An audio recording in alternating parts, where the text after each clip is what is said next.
কারো কাছে, পৃথিবীর কোন সৃষ্টির কাছে যাররা পরিমাণ কিচ্ছু পাওয়ার আশা করবেন না। একটু আশা করবেন আপনি কষ্ট পাবেন। কারো কাছে কোনো আশা করতে যায় না, শুধু আল্লাহর কাছে আশা করেন।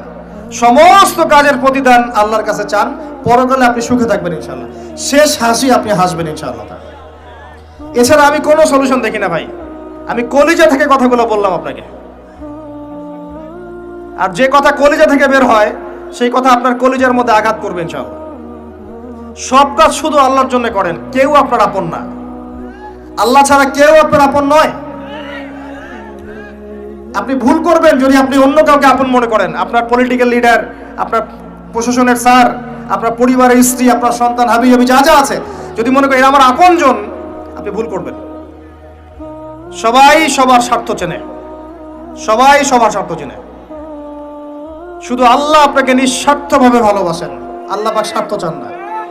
সারাটা জীবন পাপ করে থাকলেও একটা বার দাঁড়িয়ে খালি বলেন আল্লাহ আস্তাগফিরুল্লাহ ওয়া আতুবু ইলাইহি। মন থেকে বলেন আল্লাহ আমি ভুল করেছি, আল্লাহ আমাকে মাফ করে দাও। এক মুহূর্তের মধ্যে আল্লাহ পাক আপনার সমস্ত গুনাহগুলোকে নেকিতে পরিবর্তন করে দিবেন ইনশাআল্লাহ। আল্লাহ ছাড়া কেউ নাই আপন। আল্লাহর জন্য খালেস করে ফেলেন নিজেকে, তার দিনের জন্য চেষ্টা করেন। তার দিন আজকে অবহেলিত, তার দিন আজকে অপদস্থ। সারা বিশ্বের বুকে আজকে মুসলিমরা নির্যাতিত, নিপীড়িত। দিনকে এগিয়ে নেওয়ার জন্য কিছু করেন। আপনার ক্ষুদ্র ক্ষুদ্র প্রচেষ্টা ইনশাআল্লাহ আগামী দিন ইসলামের বড় বিজয় নিয়ে আসবে। দিনের জন্য খালাস করে ফেলেন নিজেকে। আপনার সময় আছে এখন, জ্ঞান অর্জন করেন, জ্ঞান অর্জন করেন, পড়াশোনা করেন, আলেম ওলামার কাছে গিয়ে ক্লাসিক্যাল বইগুলো পড়েন, প্রজেক্ট রেডি করেন, দাওয়াতি কাজ করেন, বই লিখেন, বক্তব্য দেন, দিনের জন্য করেন। আপনাকে আপনার দুনিয়া আল্লাহ গুছিয়ে দিবে ইনশাআল্লাহ। দুনিয়া আল্লাহ গুছিয়ে দিবে ইনশাআল্লাহ। আপনি দিনের জন্য খালাস করে ফেলেন নিজেকে, আল্লাহর দিনের হয়ে যান। এবং দুনিয়া যে কাজগুলো করবেন শুধু আল্লাহ সন্তুষ্টির জন্য করবেন, কারো কাছে কিচ্ছু পাওয়ার আশা করবেন না। দেখবেন ইনশাআল্লাহ আপনি সুখে থাকবেন। একটা পর্যায়ে গিয়ে নূহ আলাইহিস সালামকে বলতে হয়েছে রব্বি আন্নী মাগলুবুন ফান্তাসির। আল্লাহ 950 বছর দাওয়াত দিলাম, মানুষ কথা শোনে না, মানুষ শোনেই না। 950 বছর দাওয়াত দিলাম, আল্লাহ আমার পরিবারের লোকও কথা শোনে না। আল্লাহ আমি পরাজিত, তুমি আমাকে সাহায্য করো। একটা পর্যায়ে গিয়ে লূত আলাইহিস সালামকেও তার স্ত্রী সন্তান ছেড়ে চলে যেতে হলো। একটা পর্যায়ে গিয়ে ইব্রাহিম আলাইহিস সালামকে তার বাবাকে ছেড়ে চলে যেতে হলো। একটা পর্যায়ে গিয়ে আসহাবুল কাহফকে সমাজ থেকে চলে যেতে হলো দূরে। একটা পর্যায়ে গিয়ে মুহাম্মদ সাল্লাল্লাহু আলাইহি ওয়াসাল্লামকে হিজরত করে চলে যেতে হলো, সাথে কেউ ছিল না। আল্লাহর জন্য ভালোবাসা, আল্লাহর জন্যই বিচ্ছেদ। ইতিহাস তাদেরকে ভুলে যায় নাই। তো একটা পর্যায়ে গিয়ে মানুষ যখন আর পারে না, তখন প্রয়োজনে একা আল্লাহকে নিয়ে থাকতে হয়। এটাই আল্লাহ পাকের মারিফতের সর্বোচ্চ লেভেল। আল্লাহকে নিয়ে থাকেন, ইনশাআল্লাহ আপনি ভালো থাকবেন। রাসূলকে নিয়ে থাকেন, ভালো থাকবেন। তার সুন্নাহকে নিয়ে থাকেন, ভালো থাকবেন। তার দিনকে নিয়ে থাকেন, দিনের জ্ঞান অর্জন করেন, দিনটাকে প্রচার করার চেষ্টা করেন, দিনটাকে প্রতিষ্ঠা করার চেষ্টা করেন। দিন প্রতিষ্ঠা করলে কারো কোনো ক্ষতি হবে না। শৈথিল্যতাবাদী হবেন না, আবার চরমপন্থী হবেন না, জঙ্গি সন্ত্রাসী হয়ে যাবেন না। মধ্যম পন্থায় দিনটাকে নিয়ে গিয়ে যাবেন, মধ্যম পন্থায় এগিয়ে যাবেন, ধীরে ধীরে সবরের সাথে। একটা লেকচারে বলেছিলাম, আমাকে 3টা নসিহত করেছিলেন একজন আলেম। বলেছিলেন প্রথমে জ্ঞান অর্জন করো, 1, 2, তারপরে তুমি ধৈর্য ধরা শিখো, আর 3 সাহসী হও। ভীরু কাপুরুষের জন্য জান্নাত নয়, তিনি বলেছিলেন। অতএব এভাবে চিন্তা করলে আপনি ইনশাআল্লাহ দুনিয়াতে ঠকবেন না, বা দুনিয়াতে ঠকলেও পরকালে আপনি জিতবেন ইনশাআল্লাহ তাআলা। পরকালে আল্লাহ পাক আপনার প্রতিটা কষ্টের প্রতিদান দিবেন ইনশাআল্লাহ আযজা ওয়া জাল। আসুন আমরা সবাই যার যার জায়গা থেকে আল্লাহর হয়ে যাই, আল্লাহর জন্য নিজেকে খালেস করে দিই। আর আল্লাহর ভালোবাসা পেতে চাইলে তার রাসূলকে তার রাসূলের আনুগত্য করতে হবে, তার সুন্নাহ মাফিক চলতে হবে। আল্লাহ পাকের ফরজ ওয়াজিবকে ভালোবেসে আদায় করেন, বিরক্ত হয়েন না। নামাজের আজান হচ্ছে, বিরক্ত হয়ে যায় না, ভালোবেসে নামাজে যান। যে আল্লাহ আমার কাছে একটা ইবাদত চেয়েছেন, আমার রব, আমার সৃষ্টিকর্তা আমাকে একটা সুযোগ দিয়েছেন, আমার কাছে একটা ইবাদত চেয়েছেন, সিজদা চেয়েছেন। আল্লাহ আমার কাছে কি আর চেয়েছেন? তাওহীদ চেয়েছেন, সুন্নত চেয়েছেন, হালাল খাই এতটুকু চেয়েছেন, সাধ্যমতো দিনের খেদমত করে এটা চেয়েছেন। আল্লাহ পাক আমার জন্য জান্নাত রেখেছেন, আমি আল্লাহর জন্য করব না? আল্লাহ পাকের কাজগুলো ভালোবেসে করেন, আল্লাহ পাকে কাছে পাবেন ইনশাআল্লাহ তাআলা। দেখবেন যদি আপনি আল্লাহর হয়ে যান, আপনি মনে মনে কিছু চাইবেন, হাত উঠিয়ে চাওয়ার আগে আপনার সামনে আল্লাহ পাক সেটা হাজির করে দিবেন ইনশাআল্লাহ। বিশ্বাস হচ্ছে না আপনার কথা, আমার কথা? আমার জীবনে শত শতবার এই ঘটনা ঘটেছে। মনে মনে চিন্তা করছি যে এটা দরকার, এটা হলে ভালো হতো, এমনকি এমনও চিন্তা করছি এটা খেতে ইচ্ছা করছে, সামনে গিয়ে দেখে হাজির। একটা কথা আমি মিথ্যা বানিয়ে বলছি না, আল্লাহর কসম। এমনও হয়েছে যে আমি মনে মনে চিন্তা করেছি যে এটা খেতে ইচ্ছা করছে, খেতে পারলে ভালো লাগতো। যেখানে গিয়েছি দেখি সেই বাড়ির মালিক সেটা সার্ভ করেছে। এমন একটা ঘটনা আপনাকে বলি যে আমি এক জায়গায় যাচ্ছি, জিজ্ঞাসা করছি যে কি রান্না করছো, বলছে খিচুড়ি রান্না করছো। ঠিক আছে, খুব খুশি, খিচুড়ি খাবো বাসায় গিয়ে। কোনো একটা কারণে রাস্তায় আমার একটা বিপদ হলো। বিপদ হওয়ার পরে আমি বাসায় যেতে পারলাম না, কোনো একটা জায়গায় আমাকে থাকতে হলো অল্প সময়। সেখানে আমার পরিচিত তিনি ভাই, সে আমাকে বলছে কিছু খেয়ে নেন। ঠিক আছে, কি আছে নিয়ে আসেন। খাবার নিয়ে আসা হলো, দেখলাম খিচুড়ি। কথা কি বুঝতে পারছেন? দেখে আমার চোখ দিয়ে এক ফোঁটা পানি পড়লো খাবারের উপরে। যে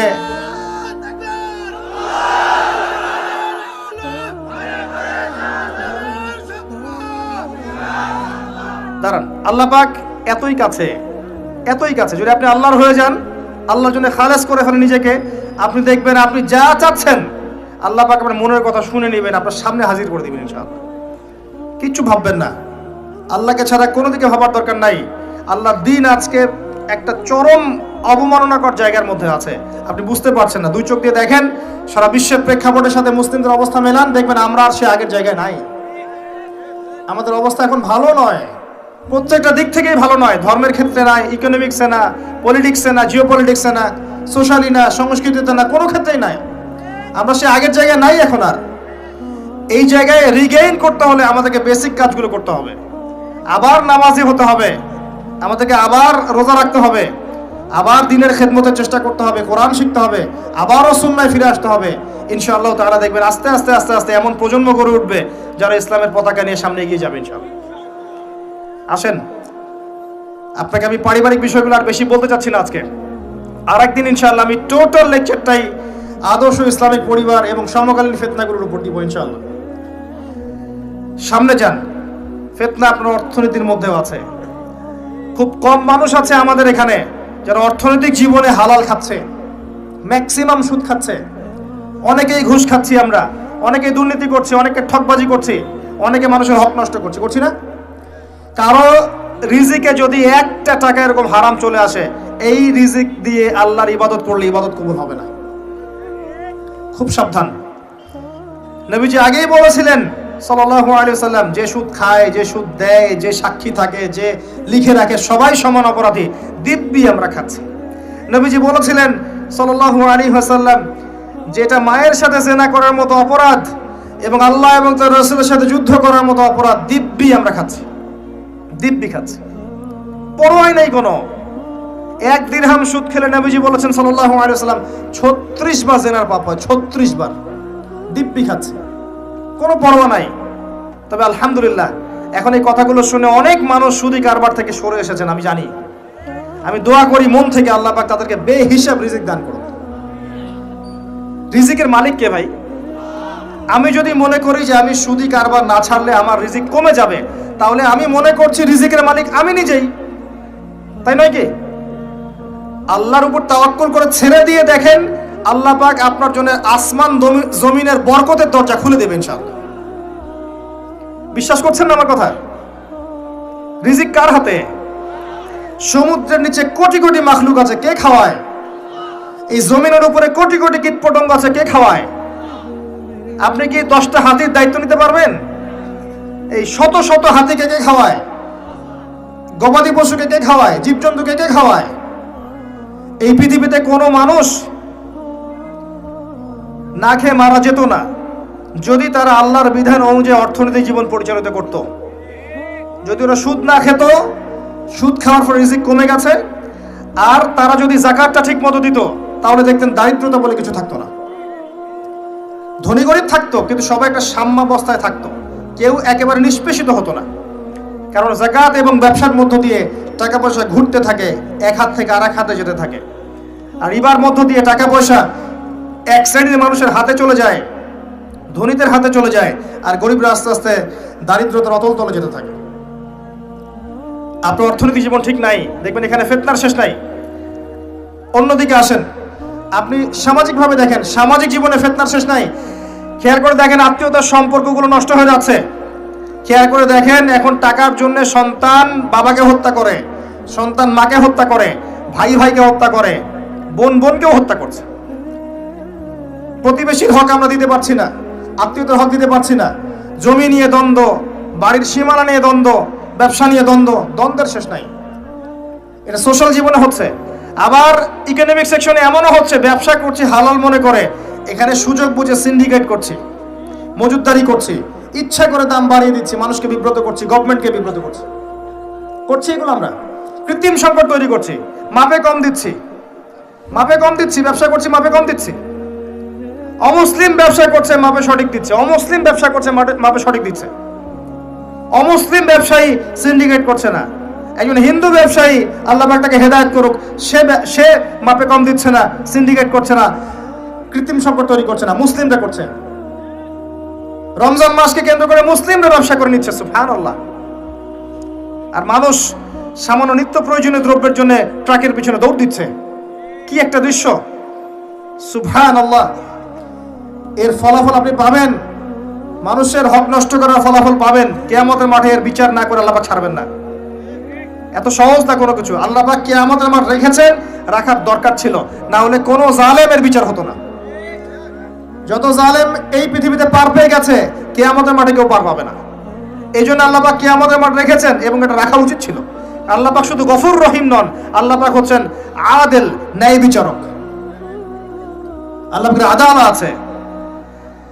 সোশ্যাল লাইফে আরো দেখবেন, যুব সমাজকে তাকাবেন, দেখবেন ম্যাক্সিমাম যুবক এখন মাদকের সাথে সম্পৃক্ত। মাদক বলতে আমি সিগারেটকেও বুঝিয়েছি। কয়টা ছেলে পাবেন স্মোক করে না? এখান থেকে শুরু করে আস্তে আস্তে গাঁজা, ফেন্সিডিল, ইয়াবা পর্যন্ত চলে যায়। ক্যাসিনোতে রাত কাটায়, জুয়া খেলে, দেখবেন আপনি মেয়ে নিয়ে ফুর্তি করছে, জেনা করছে। সমাজের দিকে তাকান, বেশি বেশি জেনা বেড়েছে। পাড়ায় পাড়ায়, মহল্লায় মহল্লায় জেনা, জেনা আর জেনা। বেশি বেশি ধর্ষণ বেড়েছে। ধর্ষণ তো বাড়বেই, কারণ পর্নোগ্রাফি যে আছে, পর্নোগ্রাফি বন্ধ না করতে পারলে ধর্ষণ বন্ধ হবে না। পর্ন ফ্রি অ্যাক্সেস, সবাই মোবাইলের মধ্যে পর্ন দেখতে পারে। যে কেউ বাসায় যাবে, দরজা বন্ধ করবে, রাত্রেবেলা শুয়ে পর্ন দেখবে, যে কেউ পারবে, কেউ বাধা দেওয়ার নাই। আর মনের মধ্যে তো আল্লাহর ভয় নাই, নামাজ রোজা হজ জাকাত তো নাই। পর্ন দেখবে, ভিতর থেকে পশু হয়ে যাবে। তখন একটা মেয়েকে তার কাছে মেয়ে মনে হবে না, গোশতের টুকরা মনে হবে। জি, যে ব্যক্তি পর্নাসক্ত, তার কাছে একটা মেয়েকে মেয়ে মনে হয় না, তার কাছে একটা মেয়েকে সম্মান দেওয়ার মানসিকতা থাকে না।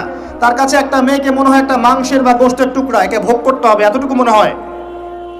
একটা বাচ্চা মেয়েকে সে আদর করে কোলে নিতে পারবে না, তার কাছে মনে হবে এই মেয়েটাকেও পেলে ধর্ষণ করে ফেলবো। ডে বাই ডে বাচ্চাদের ধর্ষণ বেড়েছে বাংলাদেশের মাটিতে। এটার কারণ পর্নোগ্রাফি। এটা মানুষকে পশু বানিয়ে ফেলেছে। আর কিভাবে বললে আপনারা বুঝবেন? পর্ন বন্ধ না করতে পারলে যুব সমাজের অবক্ষয় ঠেকানো যাবে না। এই পর্নোগ্রাফির কারণে ধর্ষণ বেড়েছে। এর উপরে আরো আছে, এর উপরে মেয়েরা আবার জিন্স গেঞ্জি পরে ঘুরছে, বেহায়াপনার মতো ঘুরছে। রাস্তাঘাটে, অফিসে, শপিং মলে, বিমানবন্দরে, যে কোনো জায়গায় আপনি যান, দেখবেন মেয়েরা নগ্ন হয়ে ঘুরছে। কাপড় পরেও নগ্ন, কাপড় পরেও নগ্ন। এটা ওই নগ্ন বোঝানো হয়নি যে একেবারে কোনো ড্রেসই নাই। নবীজি বলেছেন নিসাউন কাসিয়াতুন আরিয়া, এমন এক শ্রেণী মহিলা আসবে যারা কাপড় পরেও নগ্ন থাকবে। এর ব্যাখ্যা আমাকে করার দরকার নাই আপনার সামনে, আপনি জানেন ভালো করে ব্যাখ্যা কি।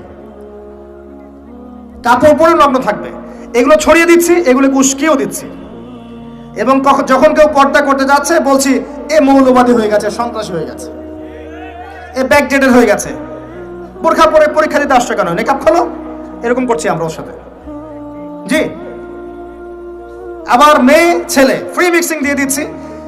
ছেলে মেয়ে স্কুল লাইফ থেকে শুরু করে একদম জব সেকশন পর্যন্ত প্রতিটা সেকশনে ফ্রি মিক্সিং পর্যন্ত।